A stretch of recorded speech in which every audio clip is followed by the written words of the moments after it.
It's the second day of June and you're welcome to yet another edition of Good Morning Anambra right here on ABS TV. My name is Chidim Orang. Of course, we're starting this morning with the stories making the headlines on the EBS website and also all the national dailies. And we have reviewers with us in the studio this morning. We are going on a short break. When we come back, we go straight into discussion. Stay with us.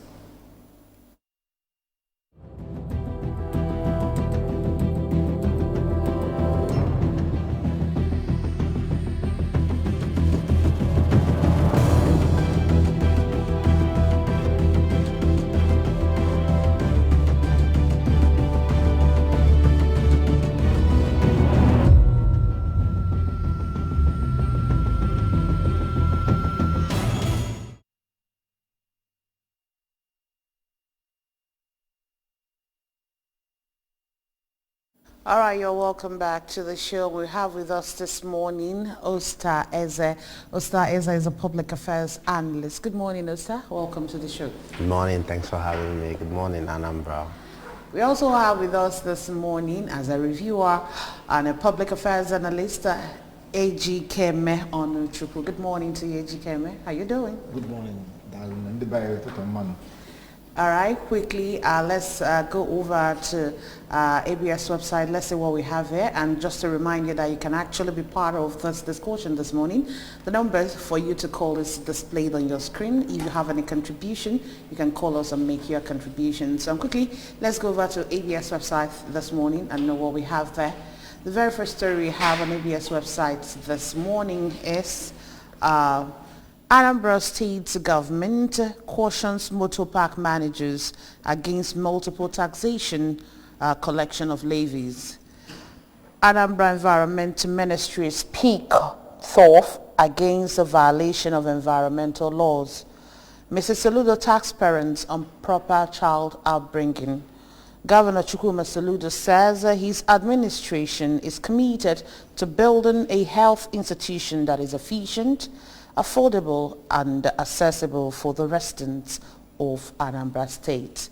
All right, these are the stories we have on ABS website this morning. Osta, I think we should start with the very first story I read out this morning, talking about cautioning park managers against multiple taxation and collection of levies.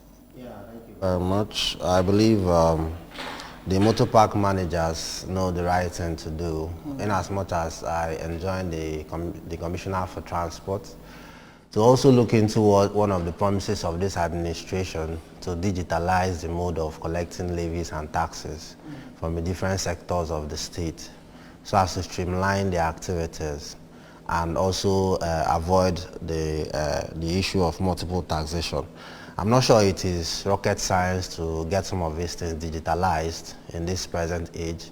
We have persons who are well equipped to help the government with this, and all the ministry needs to do is to look inwards for such gigs, computer gigs, that can set up the program and make available the softwares to the different motor parks, and all these things get checked.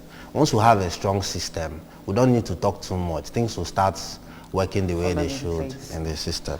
I also like to talk about the second issue about the Environment Ministry talking tough. I think we've had enough of talks. If you look at Anambra State today, we'll find out that wastes, bins and garbages are filling up, are covering most of the roads. And it doesn't tell good of this administration. We kept sounding it as a warning that there's a need for us to do more than we say in this administration.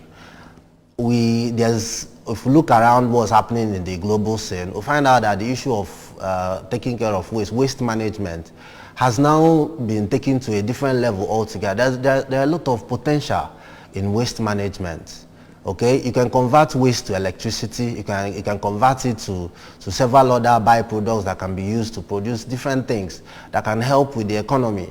All right, I don't think that it tells good of this ministry to keep talking when he has not done what he's supposed to do by ensuring that these wastes that are dropped in various receptacles are collected as and when used so that they don't become a menace, all right, to the environment. So he should sit up get the different vehicles that have been provided for moving these waste, make them available to start moving these waste. They are filling up most of our roads. What causes the traffic we find in different parts of Anambra State now is as a result of waste covering the roads. Is he happy with it? Is that what he's called to do? He should sit up to his duty and do what he's supposed to do. And he should also look out for private investors that can invest in the systems that can convert waste to electricity, convert waste to different byproducts. We have Anambra citizens who have the wherewithal to set up outfits that can start taking care of, that can start doing this, and will be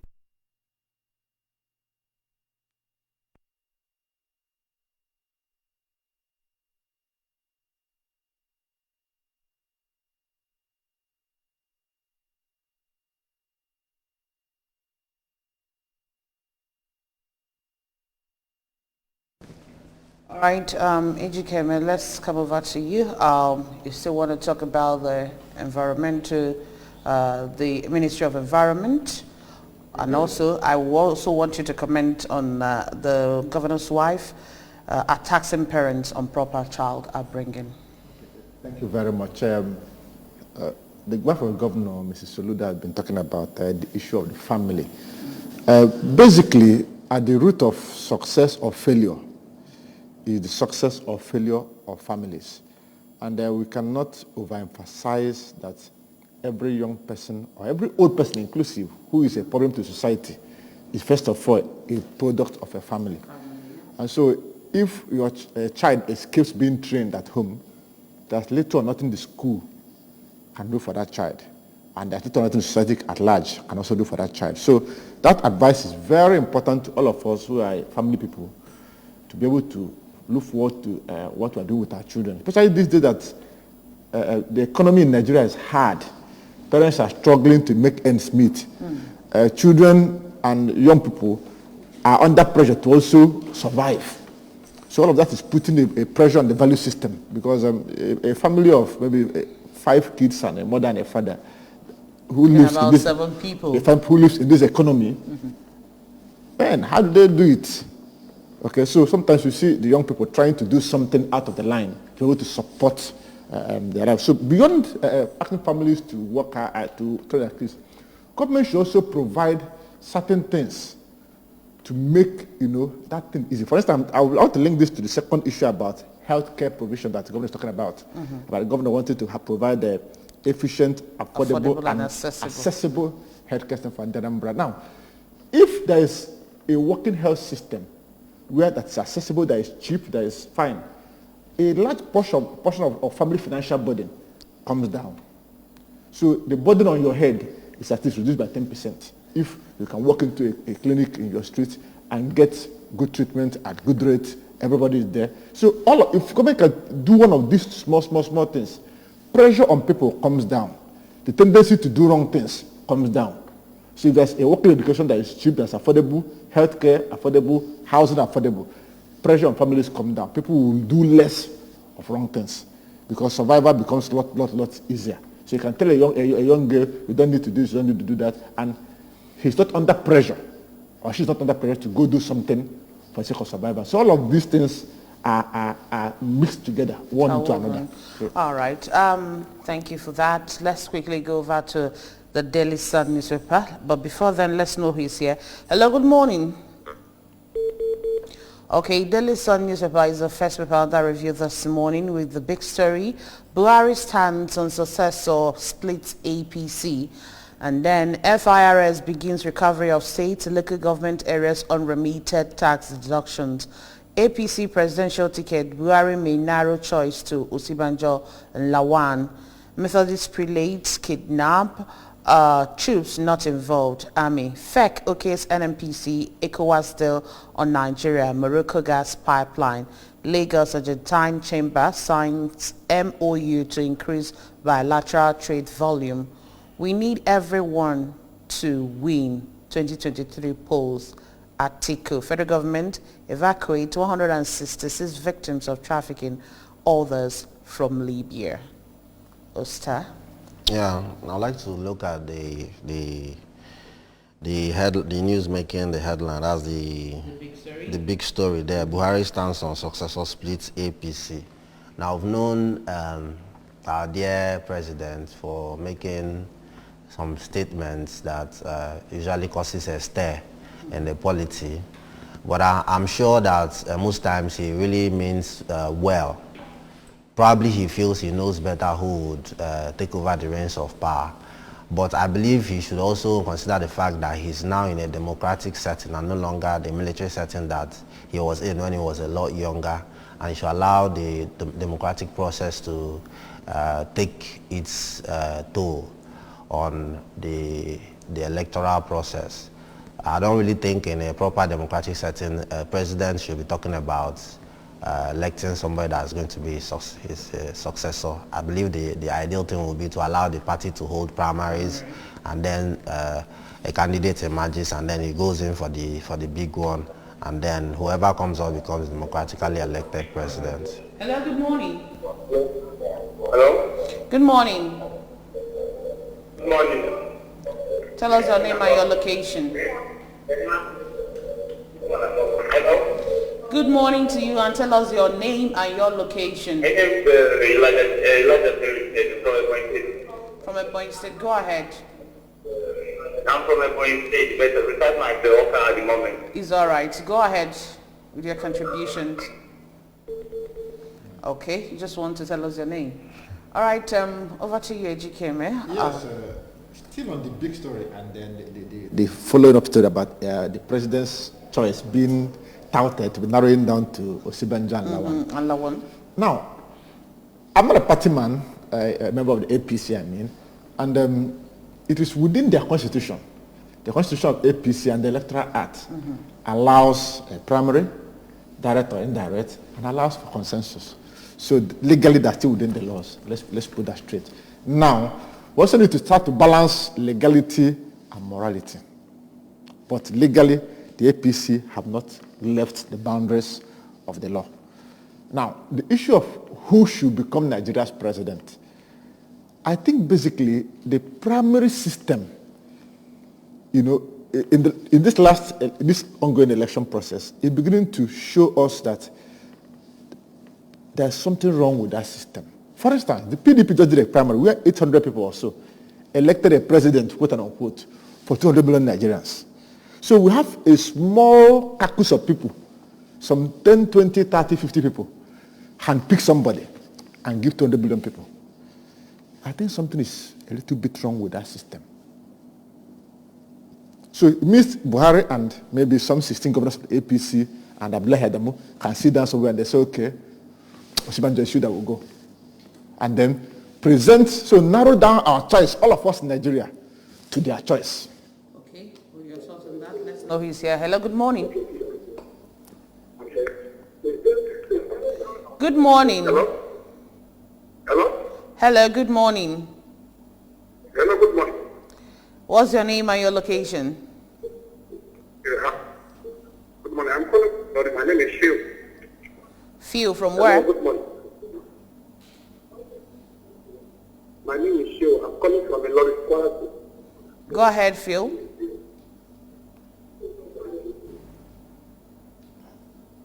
Hello? Go ahead, Phil. Go ahead. Hello? All right, Phil, you need to change your location and call us back. So, can I just finish up so we go Yes, to the so next paper? basically, we are now seeing that at the end of the day, Nigerians do not elect a president. They just pick the two choices or three choices that a few cabal have thrown at them. So we can sit in this day and say, okay, who do you want to be ABS MD? The five of us will sit down and pick this person and this person, and then present two of them to everybody. And so Nigerians are saying, oh, we elected a president, but actually you did not, because the choice was not yours from the grassroots. So that, for me, is a problem, because at the end of the day, APC governors and the president and the National Committee of APC, less than 50 people will sit down somewhere and anoint somebody. At the end of the day, one of these people who these few people have anointed will get thrown at all of us, and then we'll start running around to elect one of them. So People basically make this choice for Nigerians by proxy. That for me is the big problem. For now, it is what the law says. But in the future, does that represent what we want at Nigerians? That for me is the big deal going forward. So since you don't like that process, what would you actually prefer as a solution to, because you're saying that is the major problem we're having. So what would you rather us do as a country? Party members across line. For instance, the APC has membership from Abuja down to the last village in Nigeria. There should be a party system of having every party man. I know APC at least has at least close to 10 million members, at least, registered members, to choose a president through a poll system within the party. So that way, it's not like Buhari and Abdullahi Adamu sitting down somewhere to elect somebody. Let the party members across the states elect. So that person who emerges becomes the opinion of the generality of Nigerian public before he even stands for a general election. So that is where the issue of consensus becomes a problem, because people at the hierarchy do that consensus based on their own, who they think is loyal to them, blah, blah, blah, blah, blah. So that's what we think we need to start working on. So in the future, post-2023, we'll start looking at a low-cost system, because that issue was shut down in National Assembly as a result of, it has cost implication. Okay. What is a low-cost system of having party members across the divide, a wide range of Nigerians, electing who stands for election in the first place? If we institute that system, some people won't even come up at all. All right, quickly, let's go over to the next paper. That's the Guardian newspaper this morning. APC stakeholders, PANDEF, slam Buhari on successor charge. And then we have riders under it. Tinubu supporters, Lookman, others reject plot for consensus. Tinubu joining SDP, mere speculation, says Oni. It's absurd there's no citizens' participation in selection process. PANDEF. Melaye, it's abominable for Buhari to pick his successor in a democracy. Ndume, Buhari in order should be interested in who succeeds him. And then why malaria cases will continue to rise in Nigeria by WHO. Army denies complicity in prelates kidnap as youths protest. Federal government plans to imprison Kanu without trial. US-based lawyer tells Ohaneze. Then down there we can see 1.2 trillion naira unremitted oil money raises fresh concern over federal government revenue agency. Okay, that's it in front of the Guardian newspaper. Over to you. May I talk about the story on why malaria cases will continue to rise in Nigeria by WHO? Okay.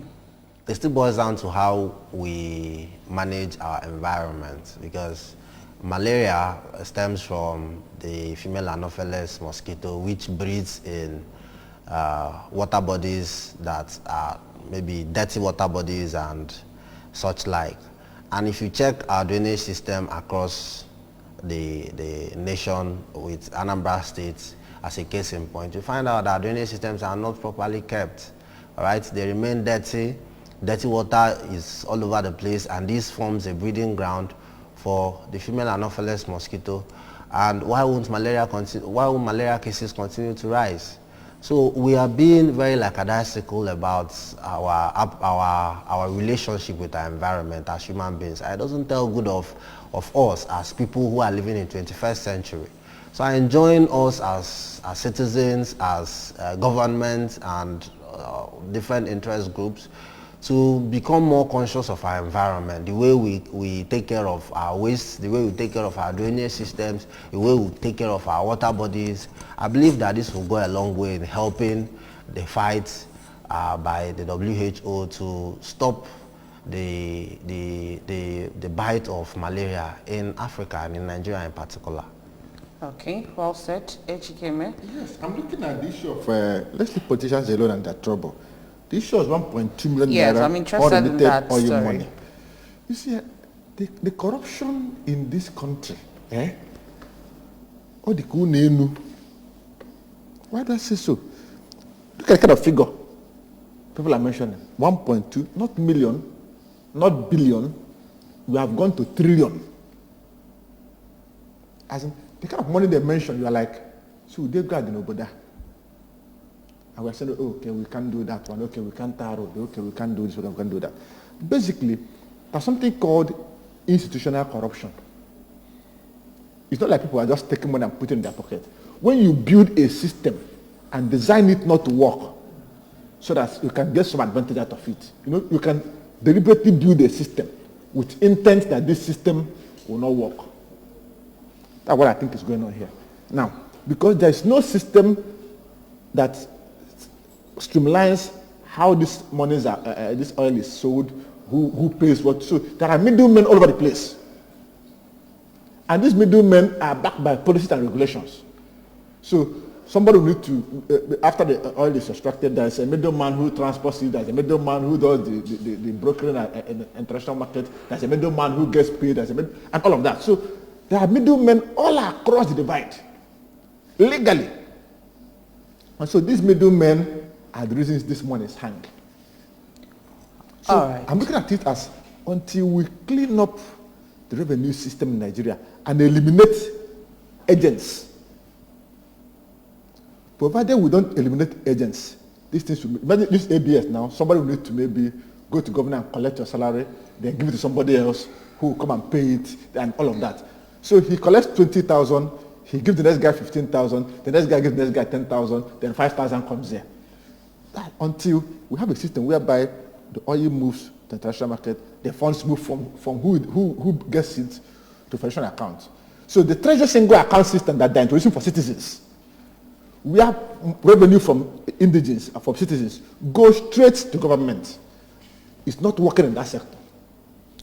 That's the problem. Okay, let's go over to this day newspaper this morning. This big story is still what we've been discussing. We've seen in all the papers talking about divided house in APC. And then we have there, Atiku received certificate of return, says there is much to be done. Federal government disagreement among concessionaires delaying take-off of $3.1 billion e-customs projects. Army denies involvement of soldiers in kidnap of Methodist Church prelate. And then we see Lawan telling delegates to choose a leader with absolutely no baggage. Yeah. Well, of course, we already know what's been happening with the way, just like my friend here said, the way presidential candidates are elected, that is all about who has the highest bidder takes the day. So the idea of selecting a leader who has no baggage is just a mere play with words, because it doesn't really apply here. But I would like to talk about this army denial of involvement of soldiers in the kidnap of Methodist Church prelate. We know that it's not just in this particular case of the kidnap of Methodist Church prelate that there are fingers pointing at complicity of the army in the ongoing, would I say, commerce of kidnap going on in these parts. And we heard the alleged amount of money, whooping amount of money that was paid to get the prelate out of their net. So for the prelate to mention against all odds that there was involvement of the army in the kidnap, and then we also saw on the social media agitations by Abia State youths saying that they don't want checkpoints of the army in their state anymore, that alleging that the army helps in the activities of these kidnappers. So it goes to show that the authorities in the army need to go beyond just saying we are not involved, to investigate these allegations, to know whether there are some elements of truth in it, and also to bring those people who are attaining their names, all right, to book. Because we can't continue to say we don't know what's happening when meanwhile things are happening. All right, things are going wrong, and we know that there must be some powers that be that are helping there are aiding and abetting these things that are going wrong, and people are getting kidnapped every day. If you go to some parts, especially the boundary communities, you find out that they are living in fear. A lot of people are relocating because people get kidnapped almost on a daily basis. Vehicles get snatched almost on a daily basis, and they are told to pay whooping amounts of money before they recover their vehicles. A lot of things are happening. Evil people are having the day. So there's a need for the military to sit up to their duties and call a spade a spade. If they have some elements amongst them that are taining their images, they should bring those elements to book so that others will learn from it. And they should also help in the fight against these kidnappers. They shouldn't just sit back and just let the police do the job, because the police can't do the job alone from the look of things. Well, in other words, matching their words with actions. All right, so let's go over to Daily Trust newspaper. Daily Trust newspaper this morning. We have the inflation. Buhari convened National Food Security Council meeting, seeks a global collaboration. And then we still have the Kwara reopens school, reaffirms use of hijab. Ukraine conflict, is DB to support Nigeria and others. Bandits abduct scores, burn 8 vehicles on Kaduna Highway.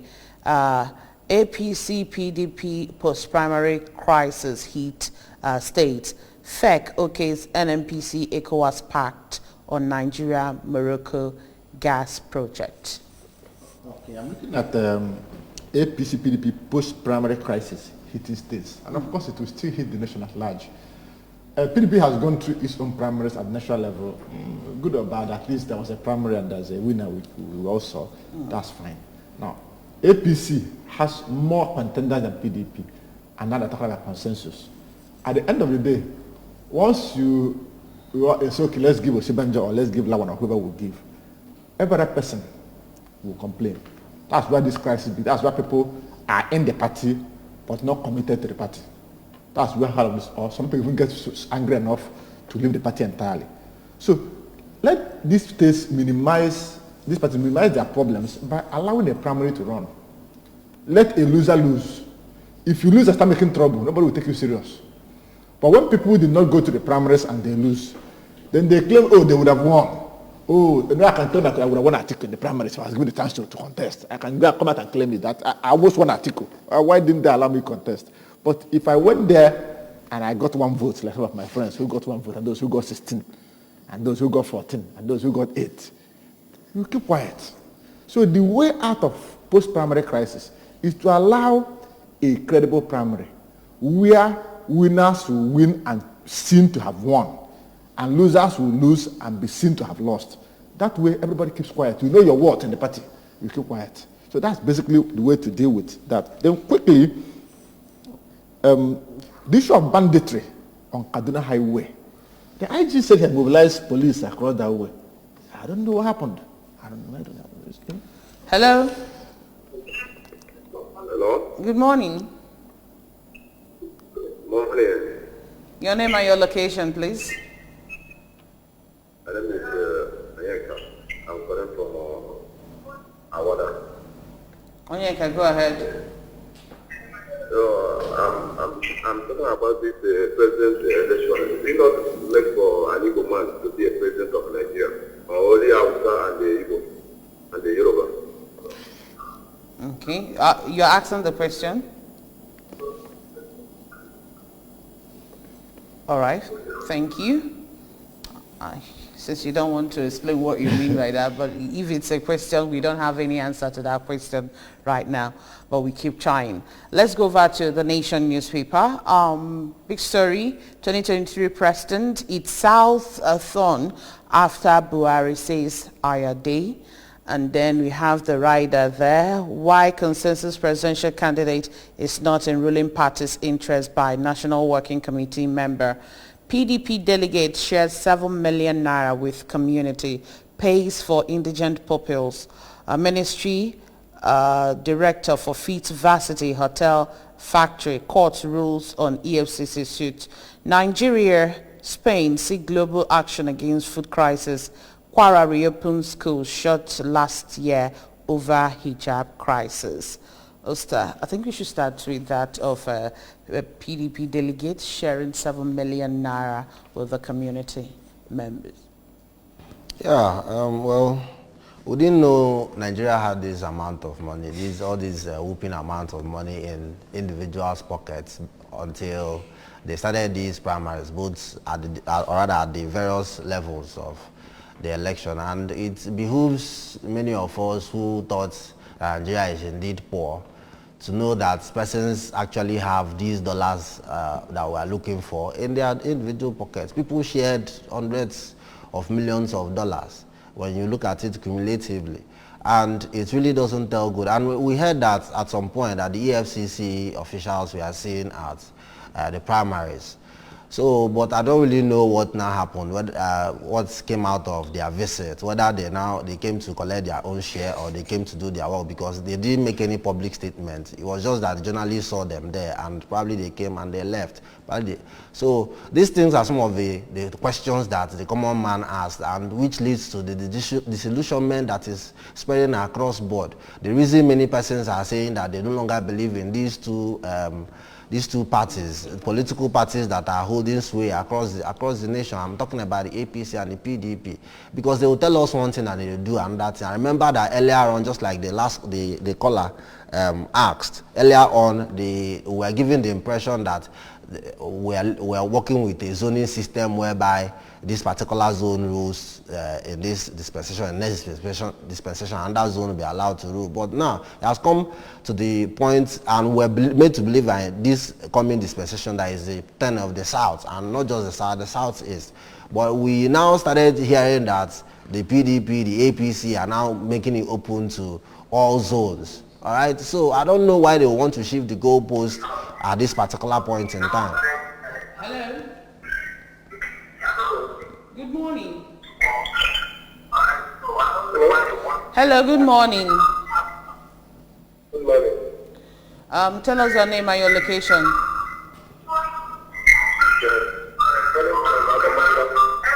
Okay, from Adamawa, what's your name?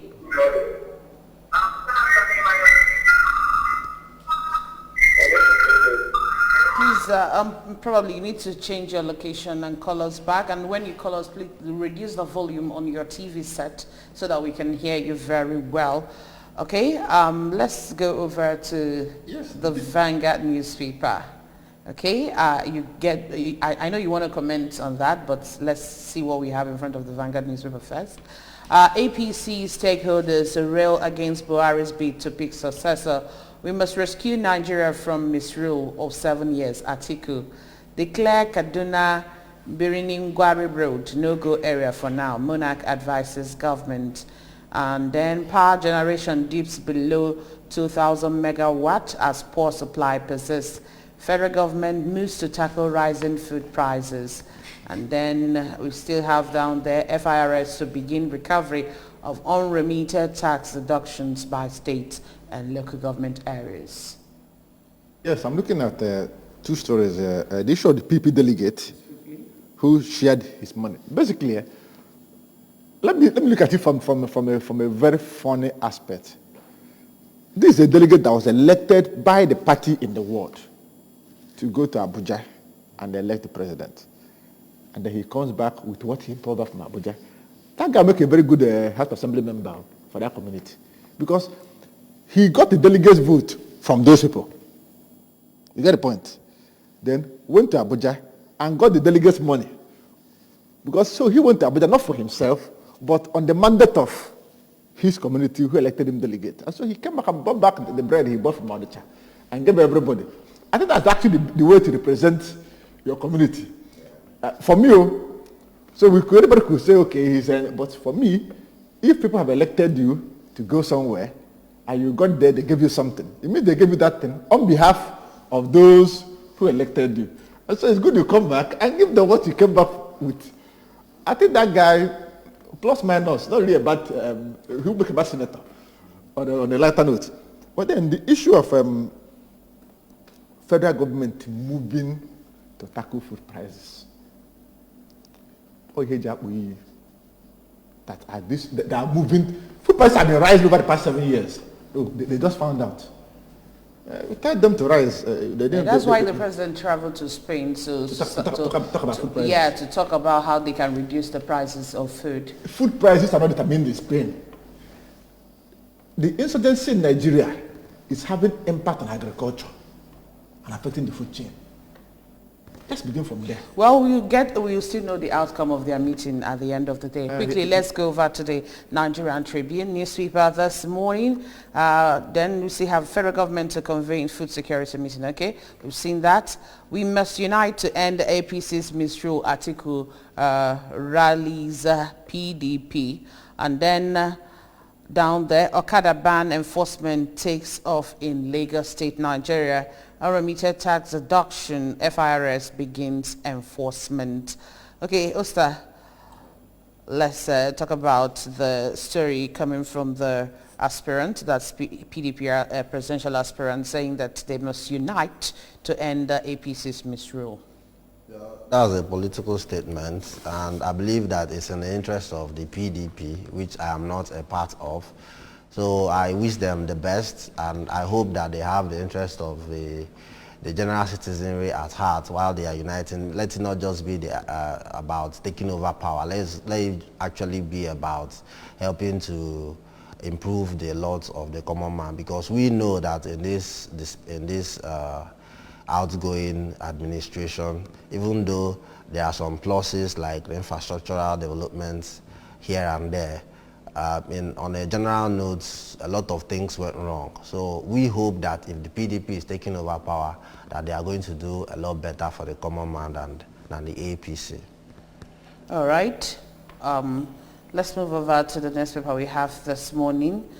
Because we really don't have time, let's go over to the Sun newspaper, or rather, the Daily Independent newspaper this morning. My victory is for Nigerians suffering APC misrule. It's still the same political statement according to Ostaf coming from Atiku. PDP will take over from colorless and clueless government, he vows. And then FEC okays 14 billion naira for Nigeria. Morocco gas pipeline and others. FAN moves to install airfield lighting at Lagos domestic runway. APC presidential primary Lawan eyes a consensus candidacy. Federal government ready to address rising costs of food and more acceptable in the north. Rochas Okorocha. Let's also see what is in front of the New Telegraph so that we match them together. Still talking about 2023 presidency, Obasanjo moves against Atiku's candidacy. CBN credit to private sector hits 37.13 trillion naira. And then complicity allegation not entirely true, says Army. FIRS goes after state and council over unremitted tax deduction. Iwanya urges federal government to tilt budget towards industrialization. And then we still have the federal government convening meeting for the food security. Naming successor makes Buhari a dictator. This is coming from MBF. So over to you, HKM. All right. And there's something again I must see. Chapas returning to Abga. I don't know if you saw that. Our own Chapas of Korea.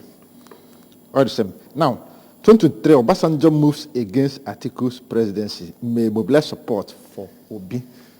Well, the majority of Nigerians across the media polls are rooting for a younger, more progressive candidate. We don't know who he is.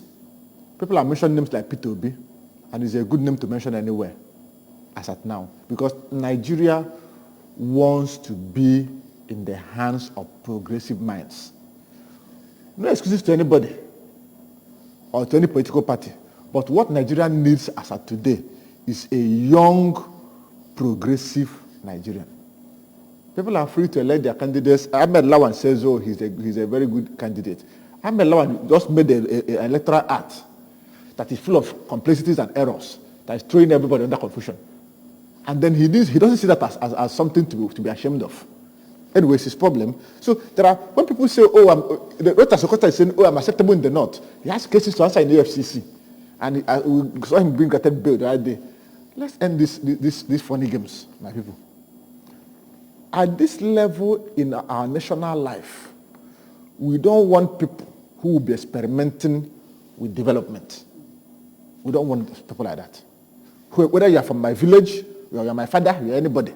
People who are experimenting, who are finding their way around development, have no business national discourse. If you have a case with EFCC, go and deal with it. In the claims that people are saying, you cannot be facing a corruption charge and be running for election. I don't know where that happens. Where people are, as a lawmaker, president over electoral act that is throwing up problems all over the place, and you left that undone and you want a presidency. Okay. Quickly, Oster, which one are you commenting on? Yeah, the idea that the CBN is crediting to private sector over 37.13 trillion, and then the currency outside banks peaking at 2.8 trillion. Well, I don't really know how this information helps the common man. There are some information that certain journalists would convey and will be wondering how they want us to justify them. For the CBN to say that the credit they've made to private sector has hit 37.13 trillion, is it a way of trying to justify all the monies that they are being questioned to explain how those monies went in the CBN? And we don't know how far the committee, the lawmakers committee that was set up to probe the CBN, how far they've gone with it. The probe has been lasting for so long, and we've not gotten to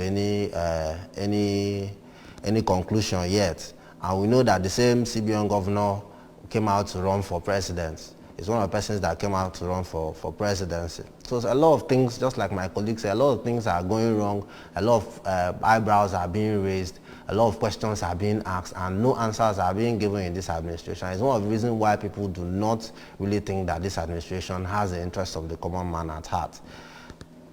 All right, on that note, we want to say a very big thank you to you, Oster, for joining us this morning, and also to you, Ejike Meonochukwu. Thank you so much for being here this morning.